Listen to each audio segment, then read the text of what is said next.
Hello, it's Nikki. Welcome to part 4. If you haven't listened to the other 3 parts, feel free to go and do so now because it will all make sense. Today I want to talk about the importance of getting into conversations. And this is about really bringing things to life. And I think there is such beauty and such brilliance in being able to work from anywhere, to be able to, today I've taken my son to school, and then we went to the supermarket, and then we went to a music class, and now my daughter's sleeping, so I'm now doing some work.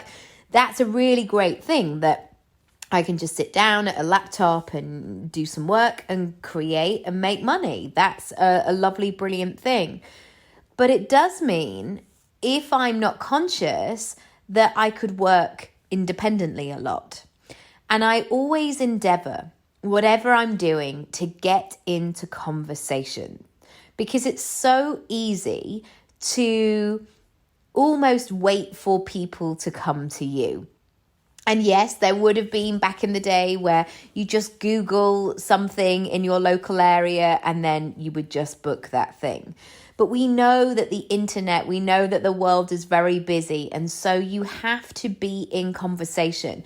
You have to be there ultimately with your arms open, really lovely body language, rather than being somebody sitting in the corner with their arms folded. You have to be willing to be in that conversation.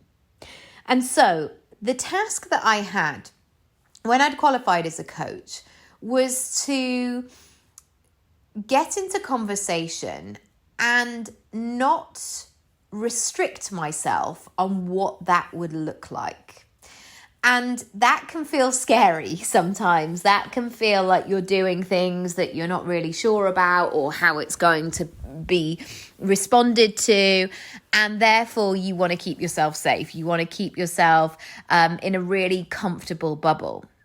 But I tell you what, if you can be brave, if you can do something, even though you're not quite sure how it's going to go, it's going to give you so much information. For example, one of the things that I did in the beginning, when I had my lovely business cards that didn't make sense because they had a tree on and no relevance to what I was doing. And anyway, that's another story. I started to go into shops that might also be interested in self-development or healing or strategy or entrepreneurship. And bear in mind, this is 2012. So it felt still quite new, or new age, as it were. It felt that it wasn't something that was happening everywhere. It still felt very, very niche. And one of the things that I did was to go into establishments or shops or places where I felt there could be synergy or alignment or a shared audience. And invariably, I would have to describe what I did, what I was all about, what I was here for. And it was often really interesting to hear how that was received. And sometimes it would be received really brilliantly. There would be alignment. There would be rapport between me and the person. Like, oh, yeah. Oh, I get what you're doing. Oh, great. Oh, well, why don't you use one of our spaces? I know somebody who would love that kind of thing. Oh, you're the person that I've been looking for. Equally, there were some times where people almost had that, not round ear love. No. Like the arms would be folded. It would be literally, no, it's a no. The computer says no, do not pass go, do not collect £100. It was that kind of vibe. And it was really, even though sometimes you'd have to kind of go out of the shop with your head between your tail between your legs. Is that what I'm trying to say? Yes. And you kind of come up and you're like, oh, okay, that hurts a bit, or that didn't feel good, or okay, that was a bit of a waste of time. I learned something from that. I really refined my message. Also, from a point of view, is when you get into conversations with people, you really see where you're at. And what I mean by this is you have to really look and feel about the way that you're talking about what it is that you do.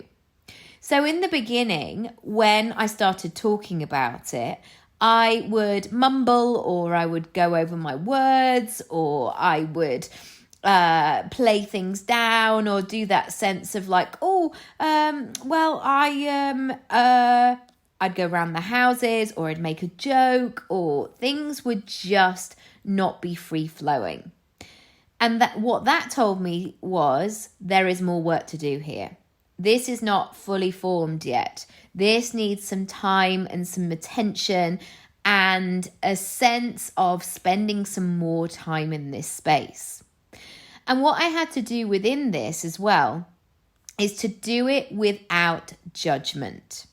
Because the temptation can be is if you get a rejection, or if somebody questions what you're doing, or they don't get it, or whatever that might look like, you can very quickly go, nobody gets it. Oh, another no, etc., etc. And the aim of the game, it was always, is to go, what did I learn there? What came up for me? Where is there still work? Where am I being unclear? Which is the point in the conversation where it all starts to get a bit fuzzy and I'm not really sure what I'm talking about or what I'm doing, etc. And I also want you to see and feel how what you're saying feels in your body. And again, this is going to be a really great indicator in terms of really looking at what's going on. So what you might find, which is something that has come up for a lot of clients for me, where they love talking about why they started the company, they love talking about what they do, but then they might get somebody, and that person might be like me, of saying like, great, that all sounds really interesting. How do I work with you? How much does it cost? And as soon as people start talking about money, maybe that's their trigger of like, oh God, I'm now going to have to go into selling mode. I'm now talking about money. I'm not really sure how I feel about this. And when I have conversations like that with clients, that is really great information to say there's more work to be done here. I need to almost, and I don't tend to do this personally because it just doesn't work for me, but some people go, gosh, I really need to write this down. I need to figure out a script. I need to have a series of information that I can provide that will really make sense to my current client or my potential client, so I can do it with ease. And so the earlier that you can do this, the better in terms of getting into conversation, because it really does make it real. And there's something about saying that you're available or saying what you're doing and continuing to say that suddenly things will start to ripple. And I remember saying, I was on a panel, I think it was a panel at Google or somewhere like that. And it was for another company, and they'd asked me to kind of join their panel and come in as part of it so I could answer some questions. And I remember speaking to somebody else and they said that they enjoyed the talk, or they were telling me about their business. And I said, yeah, I love doing these talks. I do them all the time. And she said, oh, do you? Do you do them all the time? Well, do you think you would do one for me? I'm like, email me, send me the details, let me know more. And that has been the biggest game changer of my business in terms of getting into conversations with people. One final thing I want to say on this point is to be intentional with your conversations, as in know why you're there, know why you're having the conversation. And again, this may link to yesterday's episode when we talked about money and freebies and things like that. You really have to be clear about what your intention is. But secondly, show up with a commitment to give. I think there's nothing worse than somebody kind of coming to a conversation where they're like, I'm going to sell this to you. I'm going to do it. I'm going to nail it. I need another person on my whiteboard, so I'm going to go. People can smell it a mile off. People can smell that desperation. And one of the things that I've certainly learned as an actor over the last 25 years is go into the room and be good every time. Go into the room and be good every time. And I'm not even saying excellent there. I'm saying be good, because to put that level of excellence, sometimes it's just too much pressure. But the reason that I want to say this is so often you never know what will come from something.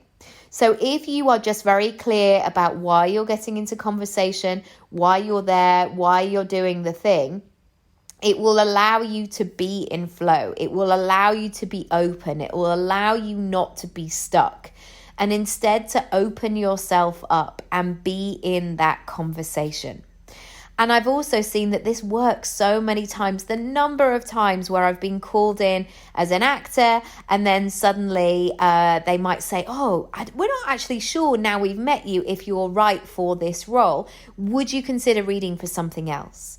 And the number of times I've then gone and got that role, and I wasn't planning on doing that in the slightest. Really, really juicy, interesting stuff. So my next question, my final question for you today is, what are you going to do?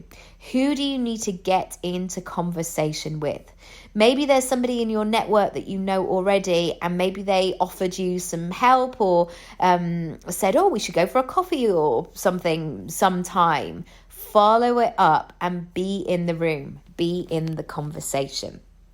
Equally, if you're thinking, oh gosh, actually when I say things out loud, Nikki, that is the tricky thing for me.